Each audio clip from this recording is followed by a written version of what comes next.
गांधी तीर्थ, निसर्गाच्या सानिध्यात महात्मा गांधींच्या जीवनावरील जगातील पहिले मल्टीमीडिया म्युझियम. आजच भेट द्या. गांधी तीर्थ, जैन हिल्स, जळगाव. अधिक माहितीसाठी www.gandhifoundation.net वर विजिट करा. अध्यक्ष श्री प्रमोदजी, शिवराम पाटील, एजाजबाई, जे संतोष भाऊंनी नावं घेतले ते सर्व मान्यवर आणि या ठिकाणी उपस्थित असलेले आपल्या महाविकास आघाडी आणि शरदचंद्र पवार गटाचे राष्ट्रवादी काँग्रेस पक्षाचे ललित कुमार रामकिशोर भोगले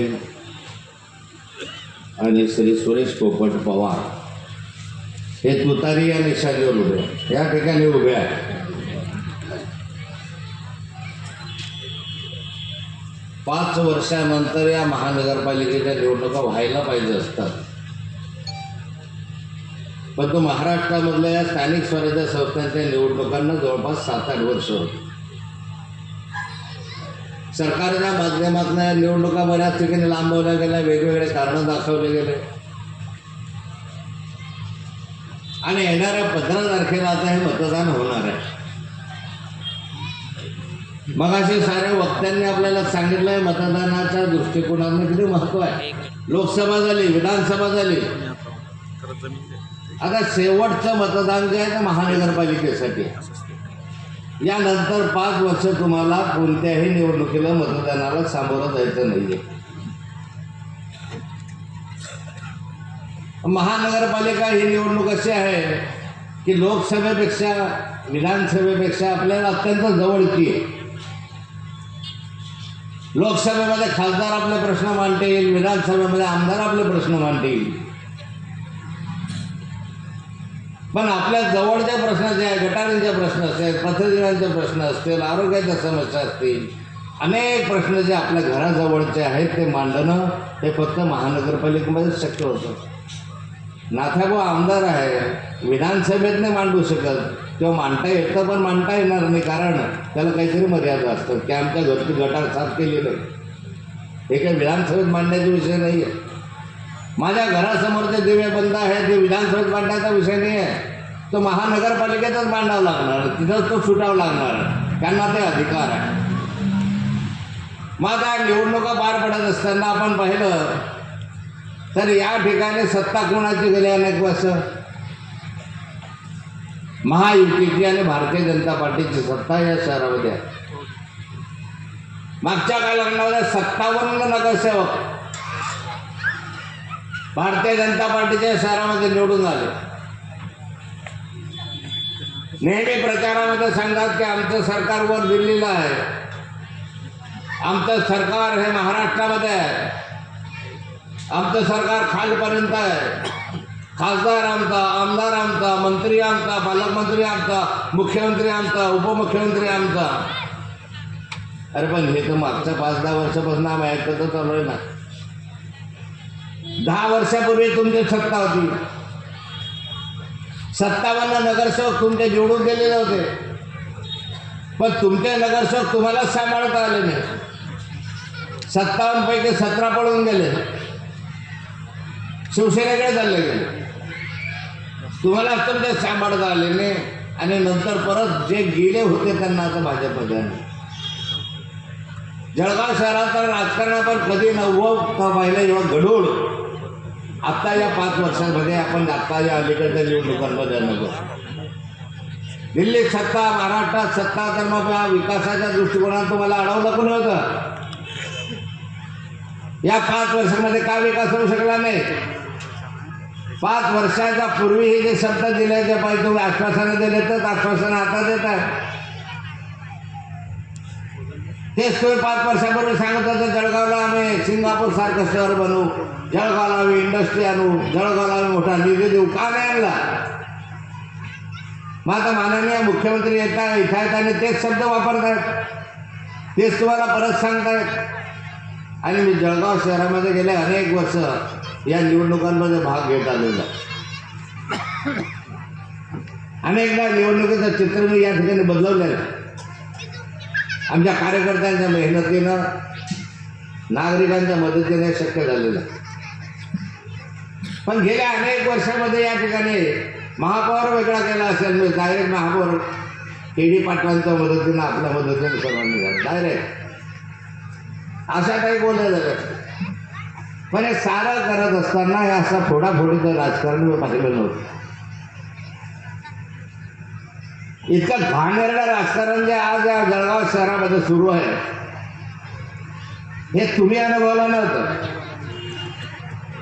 एक राजकारण चालायचं, एकमेकांच्या समोरासमोर व्हायचं, सुरेदादा समोर, नाथाभाऊ समोर आहे, निवडणूक व्हायच्या समोर. पण इतक्या घाणेरडा, इतक्या बैठक, तू बसून जा, हा बसून जा, त्याच्यासाठी दादागिरी करा, त्याच्यासाठी गुंडागर्दी करा, तू 25 लाख घे, तू 10 लाख घे, तू 10 लाख घे, असे धंदे कधी झाले नव्हते. आता तर या ठिकाणी 12-12, 11-11 नगरसेवक या ठिकाणी विरोध होत आहे, दबावाखाली होत आहे. सत्तेचा माग आणि मस्ती आहे. साम दाम दंड भेद जे काही वापरायचं असेल या गुंडागर्दीच्या माध्यमातून या ठिकाणी हे नगरसेवकांचे जे सीट विरोध झालेले ते गुंडागर्दीच्या माध्यमातून. सर्वसामान्य गोरगरीब माणसाला न्याय नाही, त्याला विकत घेण्याची भाषा सातत्यानं या महायुतीच्या माध्यमातून केली जाते. चिंता करू नका, आमच्याजवळ पैसे आहेत. शेवटच्या दिवशी नाथाभाऊ किती वाटणं कर, संतोष भाऊ किती फिरतो, शेवटच्या दिवशी आम्ही चित्र बदलून टाकू, अशा स्वरूपाची भावना आणि गुरमी यांच्या मनामध्ये. काय झालं? कोण नगरसेवक? शिवसेनामधले, उबाठामधले नगरसेवक घेतले. ज्या नगरसेवकांनी आयुष्यभर भाजपला विरोध केला ते नगरसेवक भाजपमध्ये, आणि त्यांनाच तिकीट दिले. ज्यांच्या विरुद्ध भाजपवाले ओरडले, आरोप केले, त्याच नगरसेवकांना आता तिकीट दिले. तू पाहिलं शेजारच्या वार्डामध्ये पाईप चोर, ज्यांच्यावर या सुरेश आमच्या भोळेंनी, आमदार साहेबांनी आरोप केले विधानसभेमध्ये की हा माणूस पाईप चोरतोय, हे चोरलेले पुरावे दिले, उतारे दिले, सगळेचे सगळे त्यांनी दिले आणि त्याच्यावर गुन्हा दाखल करा अशी मागणी महाराष्ट्राच्या विधानसभेमध्ये ज्या आमदार साहेबांनी केली, ज्यांनी त्याच्या विरुद्ध रस्त्यावरून आंदोलन केले. काय राजू मामा, तुमची कीव करावीशी वाटते हो, त्याचाच प्रचार करायची वेळ तुमच्यावर आली. राजू बाबा आता त्या तिकडे प्रचार करताय पाईप चोरायचा. मी जळगाव शहरात नागरिकांना सांगणार आहे, हे निवडणूक अनेक निवडणुकांपेक्षा वेगळी आहे. मागच्या निवडणुकांमध्ये निदान तुमच्यासमोर सुशिक्षित उमेदवार राहील, शुद्ध संस्कारित उमेदवार तुमच्यासमोर राहील. पण यावेळेस यादी काढा संतोष भाऊ, 75 उमेदवारांपैकी 11-12 उमेदवार जे झालेत त्यांच्या सहित यादी काढा आणि उद्या या जळगाव शहरामध्ये प्रसिद्ध करा की या ठिकाणी महायुतीच्या उमेदवारांवर किती गुन्हे दाखल आहे. प्रत्येकावर काही ना काही गुन्हा दाखल आहे, कुटुंबावर गुन्हा दाखल आहे. काही काही कुटुंबाचे तर दादागिरी उचलली, चाकू सुरे लावणारे उमेदवार, मर्डर करणारे उमेदवार, दहशतीखाली वागवणारे उमेदवार, खंडणी मागणारे उमेदवार, मतिबंध अशा स्वरूपाचे उमेदवार निवडून देणार आहात तुम्ही. तुमच्या वार्डामधलं काय चित्र आहे? समजते कोण उमेदवार आहे? दोघांचे दोघं. नितीनजी भरडे या ठिकाणी 15 वर्षापासून का 20 वर्षापासून निवडून येते. मग विकास राहिला का? सत्ता तुमची, सगळंच तुमचं. मग विकास या वार्डामध्ये थांबला का? आता परत तेच आश्वासन तुम्ही देता का? तर दुसरा उमेदवार पाहिला अडकमोल. कसं आहे माहिती आहे, तुम्ही ओळखता की नाही? निदान उमेदवार तरी ओळखता की नाही? थोडी बानी करणे. परमपूज्य डॉक्टर बाबासाहेब आंबेडकरांचा पुतळा त्या ठिकाणी पाहिला त्याचा विषय इतिहास तुम्हाला माहिती आहे काय झालं या साहेबांनी काय केलं. नाथा भाऊने महारवतनाच्या जमिनी घेतल्यात म्हणून सुपारी घेऊन बदनाम करण्यासाठी हा माणूस पुढे आला आणि शेवटी मी चॅलेंज केलं आम्ही घेतलेच नाही असेल तर फुकट देऊन टाकेल सगळेच्या सगळं. कुठे गेला ले लिया हो गया. कुठून तरी सुपाऱ्या घ्यायच्या कुठून तरी आंदोलनं करायचं लोकांना बदनाम करायचं काम करायचं अशा स्वरूपाचे उपाय तुमच्या उमेदवाराने केले. याच्यावर पोट भरत आहे का काय उत्पन्नाचं साधन आहे त्यांना. आमचे उमेदवार सुशिक्षित आहे कॉम्प्युटर इंजिनियर आहे.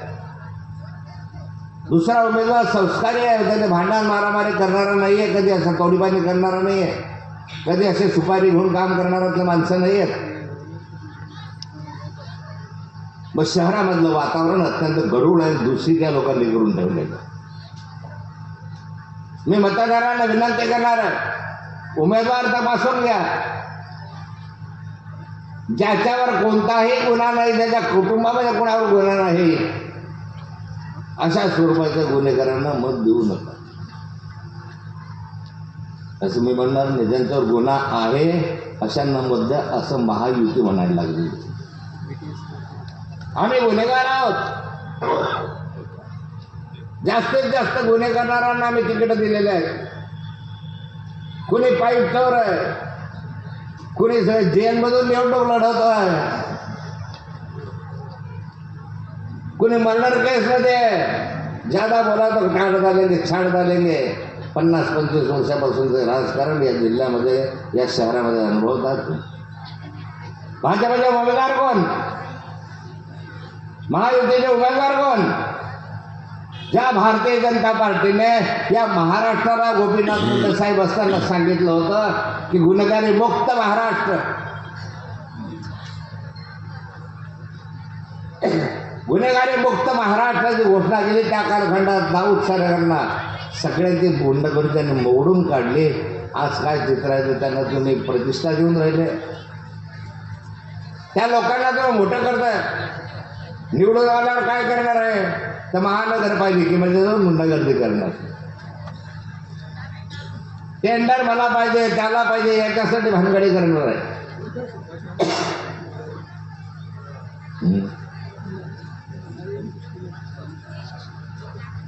या भानगडीसाठी त्या महानगरपालिकेला मर्यादा खाण्यासाठी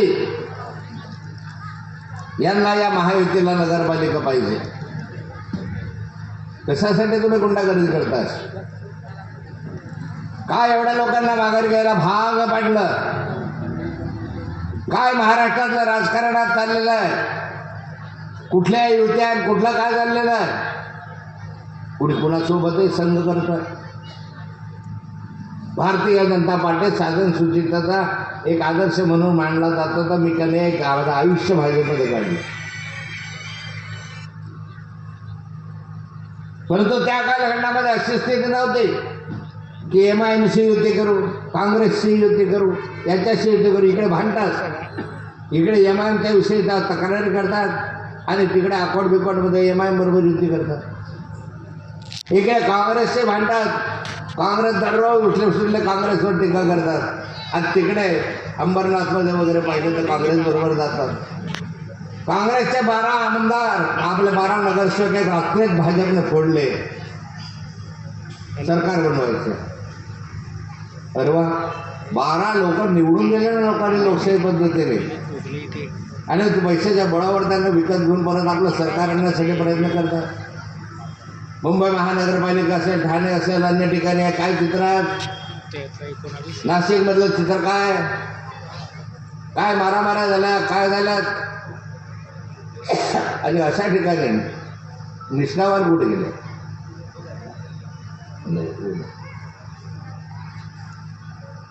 निष्ठावान कुठे गेले. त्यांनी सतत उचलायचा. वर्षानुवर्ष त्यांनी मेहनत करायची कष्ट करायचे आणि ज्यावेळेस तिकिटाच्या वेळ आली की नाही ओ नाही होणार ये होणार. बाहेरून आलेला गुंड अशा अनेक शेकडो गुंडांना यांनी तिकीटं महाराष्ट्रामध्ये दिले. कुठले संस्कार आहे कुठले साधन संस्था आहेत. परिवर्तन फक्त मतदारच करू शकतो. आणि हे तुमची शेवटची संधी आहे. परिवर्तनाच्या दृष्टिकोनाचा प्रयत्न केलेच पाहिजे असं मला वाटायला लागलं. या निवडणुकीत महानगरपालिकेच्या निवडणुकीमध्ये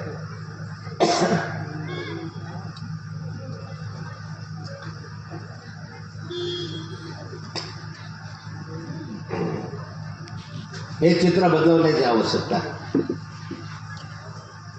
आणि माझी विनंती राहणार आपल्या साऱ्यांना या ठिकाणी की राष्ट्रवादी काँग्रेस शरद पवार गटाच्या माध्यमातून तुतारी या निशाण्यावर 21 उमेदवार या ठिकाणी उभे आहेत. उमेदवारांचे छाननी करताना उमेदवार तपासून पाहिले की याच्यामध्ये गुन्हा नाही ना, याच्यामध्ये बलात्कारी नाही आहे ना, याच्यामध्ये कोणी खून दरोडा करणारा नाही आहे, हे तपासून घेतलेलं आहे.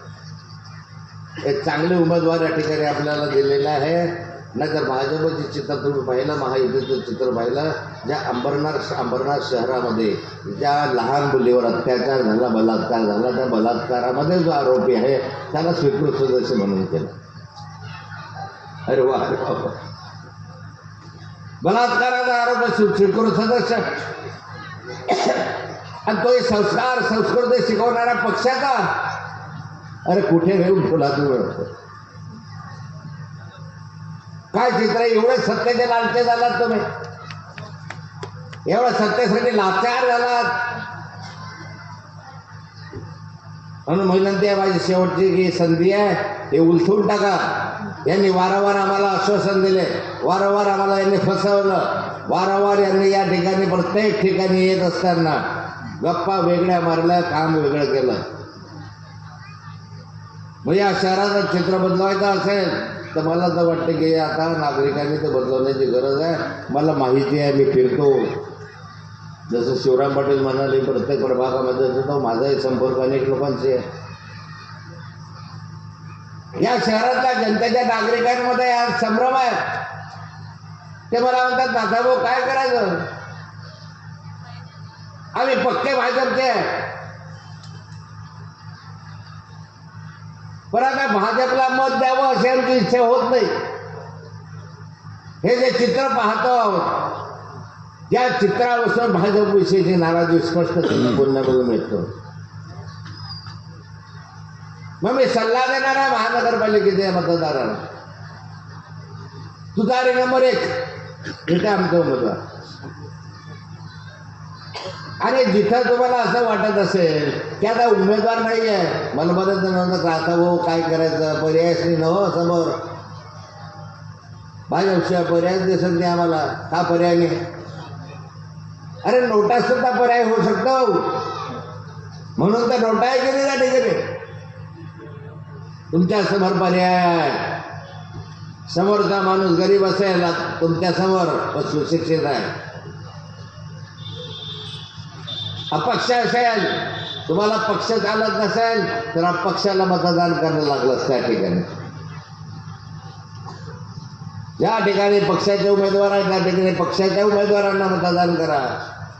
आणि ज्या ठिकाणी तुम्हाला असं वाटत असेल की याच्यापेक्षाही आम्हाला आपण कुणालाही पण भाजपला मतदान या ठिकाणी करणं म्हणजे आज हे चित्र जे आहे जे अनुभवत आहे हेच परत निर्माण करण्यासाठी काय. आणि मला माहिती आहे की या जळगाव जिल्ह्यामध्ये मला असं वाटतं की अपक्षही यावेळेस कमी निवडून येणार. लोकांचा हा भ्रम, आपल्या लोकांचा याच्यामध्ये फार मोठ्या प्रमाणावर नाराजी. हे कधी चित्र घराणेशाहीवर बोलणारे लोक, घराणेशाही आहे तुमच्या घरात आहे, याच्या घरात. आता तुम्ही काय करता, सगळ्याला घराण्यातलेच आहे. राजमामाच्या पोरापासून तर बंडूदादा काळेंच्या घरापासून तर सोनवण्याच्या घरापासून तर सगळे तुम्ही तर घराण्यातलेच आहे. मग कुठे राहिले तुम्ही घराणेशाही. महाराष्ट्रामध्ये नार्वेकरांच्या घरामध्ये 3-3 तिकडे दिले जातात. विधानसभेचा अध्यक्ष समोरच्या माणसाला बसवण्यासाठी विधानसभेचे अध्यक्ष प्रयत्न करत आहे. तुम्ही क्लिप पाहिली असेल. अरे ज्याच्याकडे दाद मागायची आहे, त्या राजाकडे दाद मागायची आहे, त्या माणसाकडे दाद मागायची आहे, तो जर असं उद्योग करायचे राहिले तर मतदारांना आशेनं पाहायचं कुणाकडे दाद मागायची आहे. पोलीस यंत्रणा यांची बटीक झालेली आहे. पोलीस यंत्रणा, सारी प्रशासकीय यंत्रणा दबावाखाली काम करते आणि बाहेरचं माणसं येऊन या ठिकाणी उभं राहण्याचा प्रयत्न करतो. कोण जामनेर ते जामनेरचा अरविंद देशमुख तो इथे उभा केला. कसा आमचा माणूस आहे, खास माणूस, ठेकेदारी वगैरे सगळे एकत्र करून गुंडागर्दी करणे. सगळे बाहेरचे लोक असे राहायचे जसं काही या महानगरपालिकेतला मतदार विकाऊच आहे. पैशाच्या बळावर आम्ही विकत घेऊन आमच्या माणसं कसे निवडून जाऊ भावना आहे हा नोंद पाडा. या ठिकाणी चित्र बदलावा आणि आपल्या वार्डामध्ये तर बदलावाच बदलावा. तुतारी या चिन्हाला प्राधान्य द्या. या गुंडागर्दींना, या दलालांना, या ब्लॅकमेल करणाऱ्यांना, समोरच्या लोकांना अजिबात मतं देऊ नका. डिपॉझिट गोल करा. हा त्रास तुम्हाला त्याचा नाथाभाऊ सारख्याला ब्लॅकमेल करायला उभा राहतो. तुम्ही कोण लावले? सुपाऱ्या घ्यायच्या, मारामाऱ्या करायच्या, हे करायच्या, जायचे, 5-50 लोकांना पैसे द्यायचे, आंदोलन करायचे, खोटे नाटे करायचे, बदनाम करण्याचा प्रयत्न करायचा. असे धंदे करणारे उमेदवार तुमच्या वार्डात आहे. आणि हे सुसंस्कृत सभ्य अशा पक्षाकडून आहे. म्हणजे किती खालच्या स्तरावर राजकारण चाललं, राजनीती किती खालच्या स्तरावर चालली आहे तुम्ही अनुभवतात. म्हणजे सारं चित्र बदलवा आणि येणाऱ्या 15 तारखेला कोणत्याही प्रलोभनाला बळी न पडता तुतारी निशाणीवरचे आमचे हे 2 उमेदवार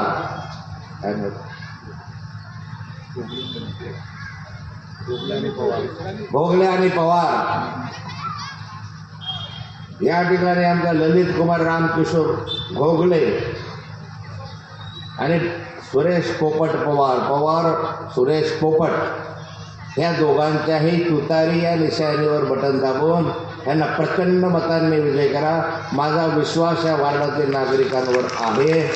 बरेच वेळा तुम्ही माझ्या आव्हानाला प्रतिसाद दिलेला आहे. याही वेळेस तुम्ही आमच्या आव्हानाला प्रतिसाद द्याल आणि या दोघांनाही प्रचंड मताधिक्याने निवडून असा विश्वास व्यक्त करतो आणि माझे 2 शब्द संपवतो.